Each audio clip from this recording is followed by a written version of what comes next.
6 نوامبر در حاشیه سفر کاری پرزیدنت جمهوری تاجیکستان پیشوای ملت محترم امامعلی رحمان به ایالات متحده آمریکا در شهر واشنگتن میز مدور سطح بلند صاحبکاری میان تاجیکستان و آمریکا برگزار گردید. در چاره‌بینی راهبران یک قطار وزارات و اداره‌های جمهوری تاجیکستان و دایره‌های صاحبکاری از جانب آمریکا باشد نمایندگان کنگره و وزارت تجارت ایالات متحده آمریکا، اینچنین سرداران شرکت‌های معروف بین‌المللی سیتی، کوکاکولا، متا، سپیس ایکس، استارلینک، ناسداک، والمونت، FL سمیت، دانشگاه نوادا و دیگران شرکت ورزیدند. این چاره‌بینی منبر مهم برای تقویت همکاری اقتصادی دو کشور نامیده شد و در آن امکانیت‌های نوی جلب سرمایه، گسترش سودا و تطبیق نوگانی‌ها میان دولت‌ها بررسی شد.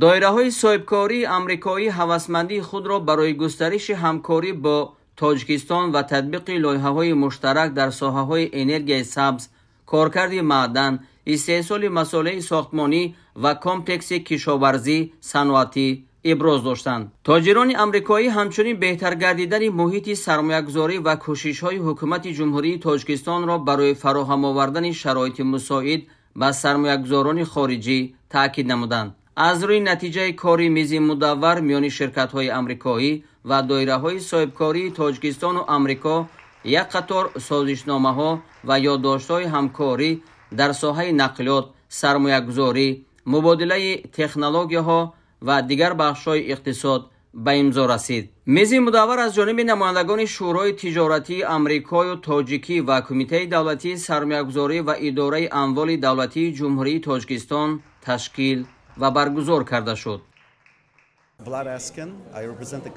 من نماینده شرکت ترانسپرنت اس هستم که در شهر واشنگتن فعالیت می‌کند. سمت فعالیت ما استفاده تکنولوژی مشاهده مسافوی برای معین‌سازی ذخیره‌های معدنی در روی زمین میباشد. در چند سال آخر ما مدل‌های را کارکرد نمودیم که امکان می‌دهند جای‌های امیدبخش و فایده آور مواد معدنی را معین کنیم. ما فعالیت خود را از طلا آغاز کرده تدریجاً به معدن‌های حیاتاً مهم صنعتی گذشتیم. عین حال به بازار تاجیکستان وارد می‌شویم. سازشنامه عاید به همکاری با شرکت اوستا گروپ به تصویب رسانیده شد و در ماه‌های نزدیک چند مرتبه به تاجیکستان سفر کرده با متخصصان محلی برای معین‌سازی ذخیره‌های معدنی کشور همکاری خواهیم کرد.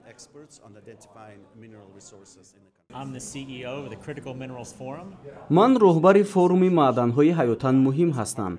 این یک اتحاد تجارتی می باشد که از جانب وزارت مدافع ایالات متحده آمریکا دستگیری می یابد. به هیئت ما کارخانه‌های استخراج، کارکرد، سرمایه‌گذاران و کارخانه‌های بزرگ شاملند که از این معدن‌ها استفاده می‌برند. تاجیکستان دارای امکانات‌های وسیع معدنی می‌باشد.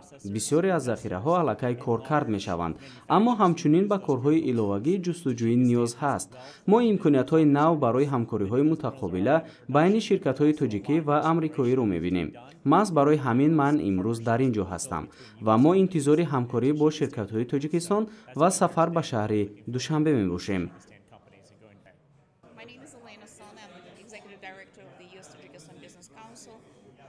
من راهبر اجرایی شورای تجارتی آمریکا تاجیکستان میباشم. ما تشکیل کننده همین چاره‌بینی هستیم.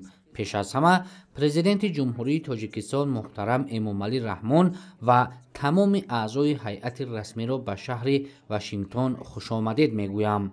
برای ما همچون نمایندگان جامعه تجارتی افتخار است که دوستان تاجیک را در پایتخت ایالات متحده استقبال می نماییم. چاره‌بینی امروزه خیلی در سطح بلند برگزار گردید. در آن شرکت‌های پیشبر آمریکایی اشتراک ورزیدند. ما مطمئن هستیم که رابطه‌های اقتصادی میان دو کشور باز هم تقویت خواهند یافت.